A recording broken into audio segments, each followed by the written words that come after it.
the Tory manifesto? I think the Tory manifesto, I think they're shooting themselves in the foot. I mean, for example, with the old age pensioners and the fuel cap, the fuel assistance allowance. I can't understand why they've released that. I think they're very complacent.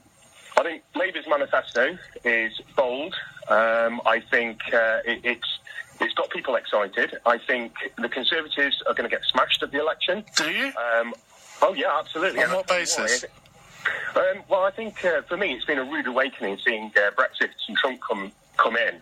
So it undermines my perception of my trust in the polls in the first place. I think people since Brexit have, especially the younger generation, have been motivated, to not be seen as a person that doesn't vote anymore. So all those unseen voters that didn't vote will come out, and I think they don't want to be tarred with a brush as saying, "Oh, I voted Brexit." In 5 years' time, when the country's down the pan, they want to go, "No, I had an intellectual capacity. I thought it through, and even though I didn't vote on the referendum, I voted for Labour because I don't want to see." But if the polls were showing a Tory lead of maybe 5, 6, 7%, I might be able to believe you, but they're not. They're still showing 13 to 16%, some showing more than that.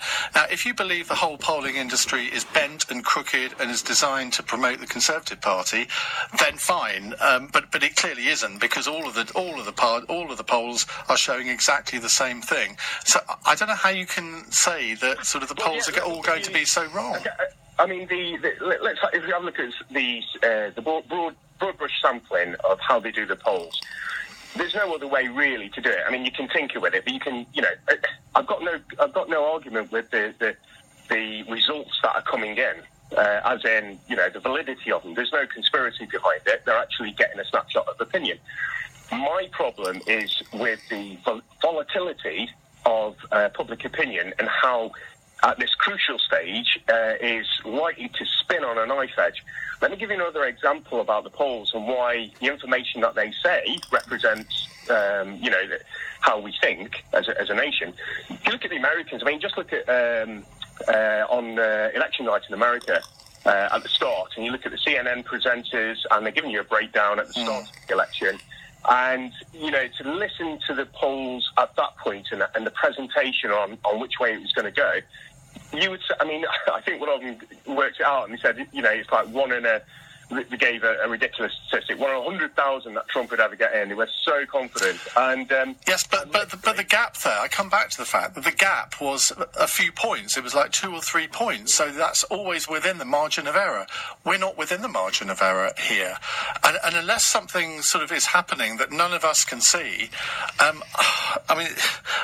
I'm not going to say, look, this is heading for necessarily 100% for a Tory landslide, but I think anybody that predicts a Labour victory as of now is going to be, shall we say, in the words of Sir Humphrey Appleby, very courageous indeed, because it's not looking like that. You surely have to go on the evidence that you've got. And if you go on the evidence of social media, you're going to come up with a Corbyn landslide, because it seems to me that on social media things are very, very different. And I agree with you that the Labour Party manifesto was bold and very eye-catching. But is it only going to appeal to those people who are already going to vote Labour? The secret is, will it win over floating voters? Let's see if we can get some floating voters on in the next half an hour and see where your vote is likely to go, even if you haven't made up your minds. Iain, thank you very much indeed. Great call. This is LBC. I'm Iain Dale. It's 11:31.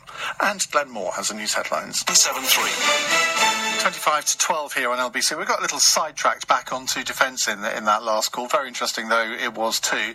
Still want to hear from you about Brexit. Why is this the dog that hasn't barked in this election? And do you think it will over the next 20 days? Because there are only 20 days left until June the 8th.